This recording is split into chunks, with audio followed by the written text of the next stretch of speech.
Amables televidentes, llegó el viernes, arrancó el fin de semana. Gracias por acompañarnos y dejarnos llegar a vuestros hogares. Buenos días, feliz fin de semana. Buenos días, Jacqueline Morel. Buenos días, Ramón. Buenos días, República Dominicana. Bienvenidos a Telematutino en esta mañana. Ya estamos a 22 de mayo. Como siempre, un gran placer que estén con nosotros.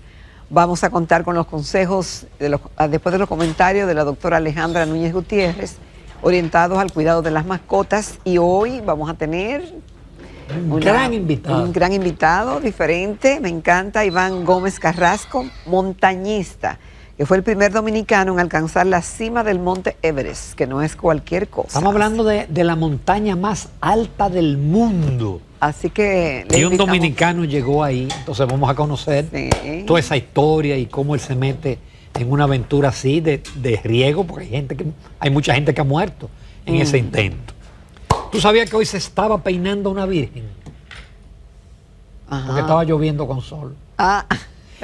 En mi época de muchacho, cuando llovía con sol, decía que se está peinando una virgen. Bueno, ya, no, pero... Estas generaciones no saben de eso. Pero antes que se casaba una bruja. O se estaba casando una bruja. Eso. Pero de verdad, hoy yo llegué aquí al canal bajo lluvia y un solazo. Y ya pasó la lluvia. Y ya pasó la lluvia y tenemos el solazo. Me resguardaron allá afuera con una sombrilla. Ay. Señores, bienvenidos. Bueno, señores, los paros siempre tienen éxito. Todos los paros tienen éxito. No, depende. Pero en este caso sí, a pesar de que hay varios gremios, se le puede llamar gremio de jueces, hay como 3 gremios. Y hay jueces que no están agremiados, sin embargo, se cumplió con éxito a los niveles donde se decidió, porque hubo niveles como, por ejemplo, los tribunales que ponen medida de coerción. Esos tribunales siguieron laborando. Hubo actos como ese, donde se explicó la situación de la judicatura, donde los reclamos se volvieron a replantear, y eso ocurrió prácticamente en todas las provincias, en cada uno de los palacios de justicia. Mira, cerca de 400 jueces y juezas de diferentes partes del país, de diferentes jurisdicciones a nivel nacional, pues se unieron a esta manifestación, donde hicieron valer lo que piensan sobre la judicatura, lo que está pasando con la profesión, las condiciones de trabajo, que quisieran ellos que ocurriera, que exigen, en qué consiste el trabajo, el riesgo, la dedicación y las cosas que ellos entienden que están distorsionadas. Fíjate que ayer hablábamos de que habían manifestado que había una pésima administración, y eso indica muchísimas cosas, que se le dan prioridades a asuntos que no son de tanta prioridad. Y en definitiva que esto es un llamado de atención que se hace a la justicia. Fue un paro, fue una protesta histórica, pacífica, que incluyó un manifiesto que ellos le llamaron el Manifiesto por la Dignidad de la Justicia, bajo la consigna que la dignidad comience por casa, en el Palacio de Justicia de Ciudad Nueva, en el Palacio Judicial de Santo Domingo Este, en la jurisdicción inmobiliaria y en los distintos palacios de justicia del país. Esto es un llamado de atención, Ramón, no debe ser indiferente. Tú dices que todos los paros tienen éxito. Para mí un paro exitoso es un paro que consigue no solamente llamar la atención, sino que también logra parte de los objetivos que convocaron al mismo. Habrá que ver si ya de hecho el doctor Luis Henry Molina se había reunido con parte de los convocantes, evitando lo que ocurrió ayer. Vamos a ver si las conversaciones siguen al punto de que en este momento donde... caramba, es difícil hablar de un aumento de salarios, por lo menos haya una recomposición interna de lo que ellos entienden, a veces no son prioridades, y que haya una distribución. Pero esto también ocurre en momentos de que ya casi hay cambio en la Suprema Corte de Justicia, Ramón. Debieron producirse cambios porque ya han vencido. Varios jueces, inclusive el presidente de la Suprema Corte, deberían estar sujetos a evaluación por parte del Consejo Nacional de la Magistratura, que hasta ahora no ha sido convocado. Sí, pero en cualquier momento ya viene ahí un cambio. De hecho, ya se hablan de nombres o de la persona que sustituirá. Eso siempre se sabe. Sí, ya, bueno, pareciera que ya se sabe y ya de eso se está hablando. Queda de parte de Luis Henry Molina, en cierta forma, ver cómo sale de esa área tan importante de la justicia y cómo si es de ser cierto, porque no solamente que ellos denuncian las condiciones, sino que dicen que también hay cosas que no están funcionando bien adentro. Exacto. Así que, En esto hay varias vertientes. ¿Sí? Uno, parece que hay dispendio, como siempre, en algunas áreas. Hay empleados del área administrativa que ganan más que los jueces. Hay cosas que se pueden manejar internamente. Otras, como es el aumento, depende ya de una decisión del Poder Ejecutivo que pudiera aprovechar el presupuesto complementario que viene por ahí en junio y julio. El asunto no es tan grande porque alguien me comentaba que son alrededor de 700 jueces. No es como cuando los maestros piden aumento o los médicos, que estamos hablando de 40.000, 50.000, son 700 personas. Entonces eso no es un número tampoco tan inmanejable. Pero las vertientes, por ejemplo, de la infraestructura, ¿a quién le toca el mantenimiento? ¿Le toca al propio sistema judicial o eso corresponde al gobierno central, por ejemplo? eso nunca ha estado definido, Ramón, porque las instalaciones deportivas, por ejemplo, por ponerte un caso, una vez hecha, ¿tú te acuerdas del Parque del Este? Sí. Eso lo dejaron destruir. No, ¿Y a quién le tocaba el mantenimiento y que eso se mantuviera en condiciones? Es decir, y así como esas, muchas otras obras. Cada vez, Jacqueline, que había que suerte que ya no se está haciendo tan frecuentemente o se utilizan las instalaciones existentes, cada vez que se hacía unos Juegos Nacionales o centroamericano, o lo que y sea. eso después se abandonaba. Eso después se abandonaba. Y eso es inversión, es dinero del contribuyente. Mira, Ramón, pero hubo una cosa que no tiene nada que ver, pero que sí tiene algo que ver. Tú sabes que la primera dama, doña Raquel Albaje, dijo que de la ADP está politizada. La ADP respondió. Y dijo que la politización real venía dentro del propio ministerio. Entonces ahí hay que ver y las dos cosas son ciertas. Sí, porque los ministros son dirigentes políticos. Así es. Hasta ahora los ministros han sido dirigentes políticos y hasta precandidatos. Por otro lado, señores, ayer ocurrió otro evento con los motoristas. Un chofer del transporte escolar, que es una de las buenas obras del gobierno, parece que rozó a un motorista y al hombre le dieron un tablazo en el ojo. Él no sabe si fue con un bate, él no sabe si fue con un revólver.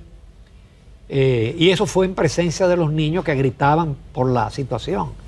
Ese jovencito que aparece ahí fue Jacqueline el que le dio. Ese niño, ese muchachito. Yo creo que tenemos un corte. Vamos a escuchar al conductor. Había muchos de ellos llorando y cuando ellos me vieron, hasta lloraban y decían que ¿por qué a mí? Entonces, sí, yo creí que yo no iba a salir de eso. Yo no creía que iba a contar con vida. Porque cuando me he volteado así de hablar con los niños, me sorprendió él, no sé con qué. Yo no sé si fue con una pistola, si fue con un bate, si fue con un hierro, no sé con qué, porque no llegué a ver. Cuando él me dio yo, la luz se me fue, la luz de los ojos, y estuve por mucho rato así ahí privado y sangrando, mucha sangre. Entonces, después yo oía que él decía, lo voy a matar. Ramón y amables televidentes, hay un reportaje en el periódico Listín Diario de hoy donde está titulado que los motoristas protagonizan hechos violentos en Santo Domingo y dan cuenta de Osvaldo Silverio, que era un motoconchista que resultó muerto a tiros por otro de sus colegas, por una disputa que tuvieron, un conflicto días anteriores. Entonces, yo sé que a veces no se puede generalizar, pero por los hechos ocurridos durante los últimos días, cabe destacar que hay que tener cuidado con los motoconchistas, con los deliveries, porque por uno a veces pagan todos. Y si ese sector está tan violento, bueno, lo vemos, cómo se meten en contravía, cómo si tú rozas te matan. Está el caso de Santiago, del chofer que asesinaron, que esta es la fecha que está prófugo el que lo mató. El autor. En una policía tan eficiente, todavía no han logrado capturar a ese. Pero hubo otro caso también de que se enfrentaron dos motoristas y uno a puñalada mató al otro. Sí. Y ya se han presentado dos casos de motoristas que supuestamente un vehículo los roza y ellos le tiran una pedrada y les rompen el vidrio. Pero resulta que no son los carros que los rayan a ellos, son ellos que rayan a uno Pues entonces ahora tenemos el temor de que nos maten o de que nos rompan el vidrio. ¿Por qué? Porque se le ha salido de la mano a las autoridades. Como ellos hacen lo que les da la gana, y no me refiero a todos, porque hay motoristas que son empleados, que son estudiantes, que utilizan ese medio de transporte. Ramón, pero tú tenías, y eso es fácil de arreglar, tú tenías el dato de los 3 millones de motores que hay o más, La mayoría no tienen licencia. nada más con eso. Es tú pararlo. Punto. Incautarlo. O sea, Ya, es un listo. problema de que se le fue de las manos, y me gusta mucho el editorial del Listín Diario, se le fue de la mano a las autoridades. Esta gente hacen lo que le da la gana, los motoconchistas, los delivery, y entonces, bueno, ahora ya ellos se quieren con derecho también a la vida y a la muerte. Qué penoso. Por otro lado, la Cámara de Diputados aprobó en primera lectura la modificación al Código de Trabajo. Hay un comunicado de los empresarios rechazando, sigue el debate en torno a la cesantía, pero eso lo van a aprobar los diputados y lo va a aprobar el Senado sin tocar la cesantía, buscando un punto de equilibrio en donde no se perjudiquen los empleados. Ahí no. Eso no es ningún punto de equilibrio, Ramón. Perdóname. Eso es un punto político. Nada más. Los diputados saben, bueno, que como ellos no tienen... ¿Político o populismo? ¿No? Sí, populismo político, no se atreven a darle una solución a largo plazo con justicia, escuchando a los sectores todos, viendo las implicaciones todas de qué es lo que pasa con la cesantía. Pero como no se ha querido escuchar, y entonces yo veo a diputados diciendo, de preocúpese, eso no se va a tocar, porque eso no se va a tocar porque eso le mantiene una popularidad y mantiene a muchísima gente, incluyendo a los mismos trabajadores, en la ignorancia de qué es lo que conviene y qué es lo que no conviene hacer y cuáles son las implicaciones que tiene para el país, para la generación de empleos, para el mantenimiento de las empresas y para la competitividad. Un código de trabajo debe de velar por el trabajador, pero debe de velar porque se creen nuevos puestos de trabajo. Y no lo crea. Y hay diferentes alternativas, porque no es que se quite la cesantía. Los empresarios han planteado un tope máximo de la cesantía. Está el tema del seguro de desempleo, que lo contempla la ley de seguridad social, porque eso fue un acuerdo con los empleadores cuando se aprobó la ley de seguridad social, que dijeron, ustedes van a pagar el 7 punto y pico % para la seguridad social. A cambio de eso, vamos a eliminar la cesantía y crear un seguro de despido, un seguro laboral. Todo eso que está plasmado, pero todo eso se quedó en el aire. Lo que los países deben aspirar, Ramón, es a crecer, a mejorar la economía, ¿verdad? Y hemos visto cómo aquí hemos estado creciendo y los analistas dicen, y lo vemos, que estamos creciendo y hemos crecido en las últimas décadas, pero sin una justa distribución de ese crecimiento. Y parte responsable muy importante es que ese crecimiento va a un sector, no se derrama a toda la sociedad. Y parte por lo que eso ocurre es porque no hay un incentivo a la creación de empresas. La gente se mete muchas veces a política porque quiere un trabajito, pero si el sector privado, a los emprendedores realmente se le diera facilidades y al empresariado de que pueda crear más empleos, de que pueda tener reglas claras, de que pueda tener beneficio y pueda crecer. ¿Tú no piensas que mientras más se dinamice eso, más crece el país, más certidumbre hay de parte hasta de la población? Pero con tantas trabas que se tienen, no se puede. Y yo no sé, lo luminoso del código de trabajo es que, yo no sé, se destacan ahí. Que le van a dar 2 días más a los padres. Cosas así. Y cosas así, el trabajo doméstico, no sé, algunas cosas. Y el teletrabajo, esas son de las grandes novedades. Mira, me apunta un gran amigo, el doctor Madera Arias, que al Poder Judicial nunca le han entregado lo que corresponde. No, justamente ayer en la entrevista, Nelson Suárez, que maneja muchas cifras, él dijo que del 2005 al 25, de alrededor de 280.000 millones que establece la ley que había que entregarle a la judicatura, apenas le entregaron la mitad. Ese dato está ahí. ¿Es mucho? ¿Es poco? Hay que modificar la ley, pero obviamente que no se le ha entregado lo que dice una ley.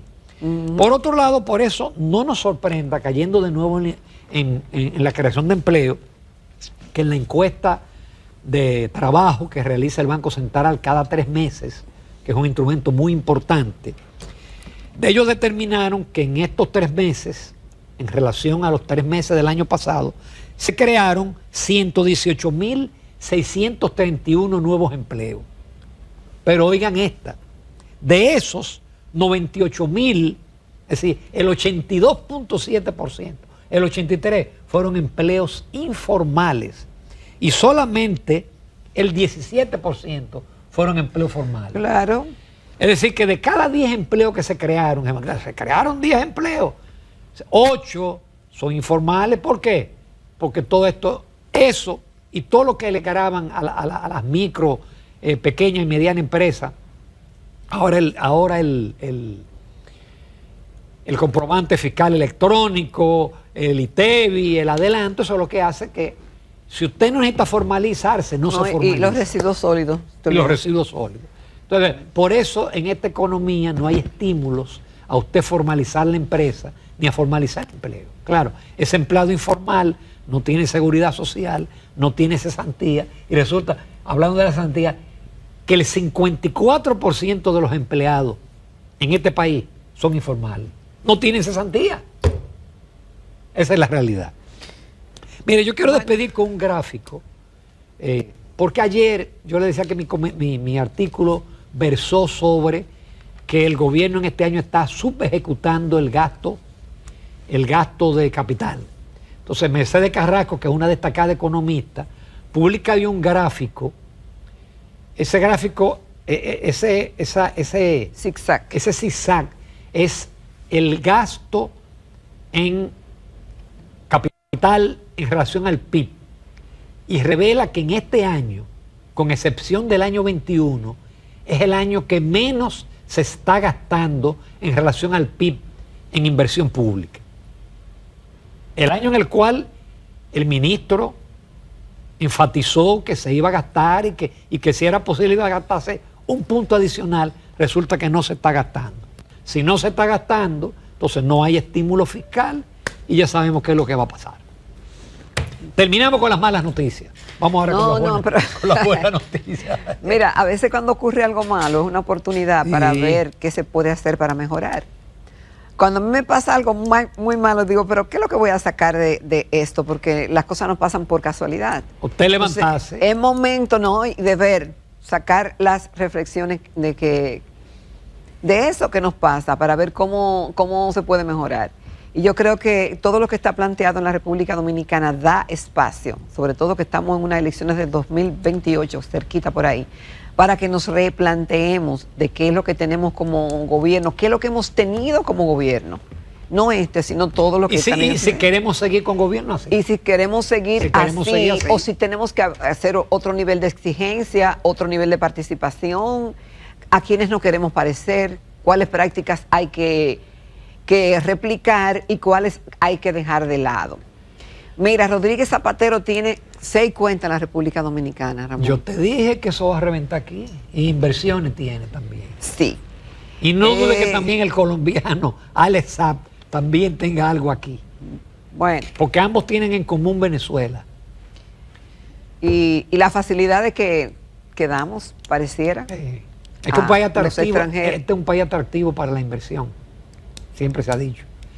Ahora, pero cogen algunos países con determinadas características, claro, que permiten determinadas cosas que en otros no lo permiten. Exacto. Y lo dejamos ahí, pero otro día vamos a hablar de eso. Como dice el dicho popular, nunca es más oscuro como cuando va a amanecer. Todavía aquí falta que se dé un sacudión, pero yo espero que nos haya falta. Den pronto. Nos vamos entonces con Alejandra Núñez Gutiérrez y el segmento de las mascotas. Y no se pierdan la entrevista de hoy. Diferente. Iván Gómez Carrasco, él es montañista, pero fue el primer dominicano en alcanzar la cima del monte Everest. Una entrevista diferente para cerrar la semana. Adelante.